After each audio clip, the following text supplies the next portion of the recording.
समाजातल्या कर्णबधीर मुलांना शिक्षणाच्या मुख्य प्रवाहात आणून त्यांचं सामाजिक पुनर्वसन करण्याचं कार्य पुण्यातील काही मंडळी गेली 42 वर्ष करतायत। वंचितांसाठी हृदयापासून झटण्याची मानसिकता ज्यांच्या ठायी आहे त्या सुहृद मंडळातर्फे आज अनेक शाळा तसंच प्रशिक्षण केंद्र चालवली जातात। केवळ सामाजिक दृष्टिकोनातून सुरू असलेलं हे काम सध्याच्या काळातलं प्रकाशाचं बेटच म्हणावं लागेल। या चिमुरड्यांच्या चेहऱ्यावरील निरागस आनंद संवेदनशील मनाला आत्मिक समाधान देणारा आहे।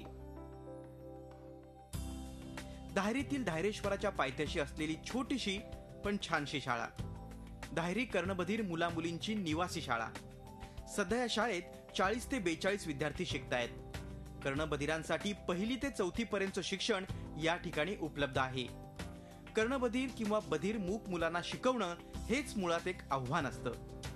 इथले शिक्षक तसंच इतर सहकारी मुलांना शिक्षणाची गोडी लावण्यासाठी झटत असतात। सामान्य मुलं आणि अशी विशेष मुलं यांच्यातली दरी कमी करण्यासाठी संस्थेतर्फे राबवले जाणारे उपक्रम उपयुक्त ठरतात। ह्यांचे शब्द वाढवायला लागतात, कारण आपल्याला कसं होतं कानावर पडतात, त्यामुळे आपले शब्द नॅचरली कानावर पडून आपले वाढ होत जाते। ह्यांचे वाढवायला लागते, हे एक मोठं आव्हान आहे आमच्यापुढे की शब्द त्यांचे वाढवणं। त्यासाठी वेगवेगळे उपक्रम आम्ही घेतो। त्याच्यामध्ये आणखीन एक उपक्रम म्हणजे शब्दपेटी आहे। त्या शब्दपेटीमध्ये शिकवलेले शब्द आणि चित्र शिक्षक टाकत जातात आठवडाभर, आणि शेवटी मग त्यातनं त्यांना एखादा शब्द दाखवला जातो, मग त्याचं चित्र शोधायला लावतात, त्यातनं ते त्यांचं फिक्सेशन होत जातं। परंपरागत शिक्षण पद्धतीच्या पलीकडे जाऊन राबवण्यात येणारे उपक्रम हे संस्थेचं वैशिष्ट्य। संगणकाच्या माध्यमातून ई-लर्निंग, मुलांना बोलतं करण्यासाठी स्पीच ट्रेनिंग, शेतीकामाचा अनुभव देणारे पॉली हाऊस आणि या सगळ्यांच्या जोडीला मनसोक्त खेळण्यासाठी खेळणी। 1 ऑगस्ट 1973 पुण्यातील एका छोट्याशा वाड्यात कमलाताई नगरकर आणि बापूसाहेब नगरकर यांच्या घरात मंडळाची स्थापना करण्यात आली। कर्णबधीर मुलांना शैक्षणिक सामाजिक प्रभात आणून त्यांना स्वावलंबी बनवणं हा हेतू साध्य करण्यासाठी काही समविचारी मंडळी एकत्र आली।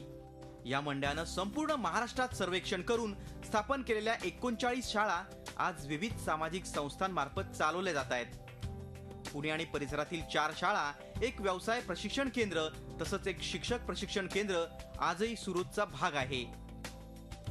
धायरी कर्णबधीर मुलांची शाळा, बधीर मूक शिक्षण केंद्र भांडारकर रोड, चिंचवड बधीर मूक विद्यालय, हडपसर कर्णबधीर विद्यालय, सुहृद तंत्रनिकेतन, पानशा मुळगावकर महाविद्यालय।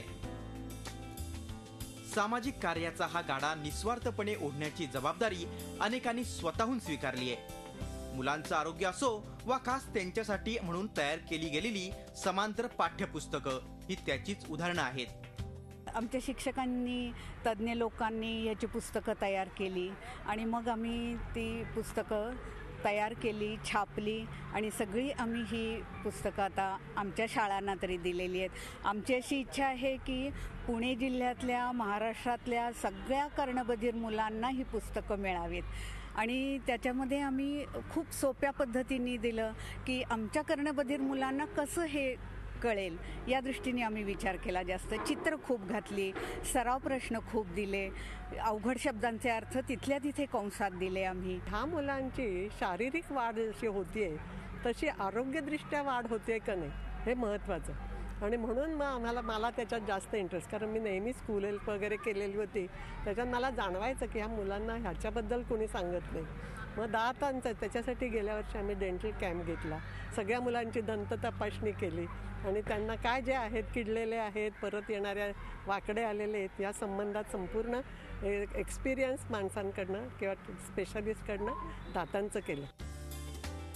आज देशात वर्षाकाठी 25,000 मुलं कर्णबधीर म्हणून जन्माला येतात। महाराष्ट्रातील 400 शाळांमधून सुमारे 15,000 कर्णबधीर मुलं मुली शिक्षण घेत आहेत। त्यांना उत्तम दर्जाचं शिक्षण प्रशिक्षण उपलब्ध करून देण्याचं काम विविध स्तरांवर केलं जातंय। आम्हाला हा वंचित गट वगैरे असं काही वाटत नाही. हे आपल्या समाजाचाच भाग आहे, हे आपल्याबरोबरच राहणार आहेत. फक्त त्यांना जास्त सक्षम कसं करू शकू आणि त्यांना स्वतःच्या पायावर उभं करायला जर आमचं योगदान थोडंसं उपयोगी पडलं तर ते समाधान लाख मोलाचं आहे. आणि त्या दृष्टीने आज सुहृद मंडळ गेली 40 वर्ष काम करते. समविचारी लोक फक्त आपला वेळ देत असतात आणि त्यातनं जास्तीत जास्त गोष्टी पुढे कशा नेता येतील हे त्याच्यामध्ये घडत असतात. संपूर्णपणे मोफत स्वरूपाचं हे कार्य आहे. आज मंडळाच्या विविध शाखांमधून सुमारे 400 विद्यार्थी शिक्षण प्रशिक्षण घेत आहेत. त्यांच्या आयुष्याला योग्य दिशा तसंच सन्मान देण्यासाठी मंडळ सर्वतोपरी प्रयत्नशील आहे. या कामासाठी सरकारकडून आर्थिक मदत उपलब्ध होते, मात्र त्याला मर्यादा आहेत. विद्यार्थ्यांच्या सर्वांगीण विकासासाठी सहाय्यभूत उपक्रम आवश्यक आहेत. ते राबवण्यासाठी मदत म्हणून समाजातील विविध घटकांनी पुढे यायला पाहिजे. केवळ कर्तव्य म्हणून नाही तर जबाबदारी म्हणून आपण हे प्रकाशाचं पेट अधिकाधिक उजळून काढण्यासाठी हातभार लावूया. अरुण मेहत्रे, झी मीडिया, पुणे. झी 24 तास रहा एक पाऊल पुढे.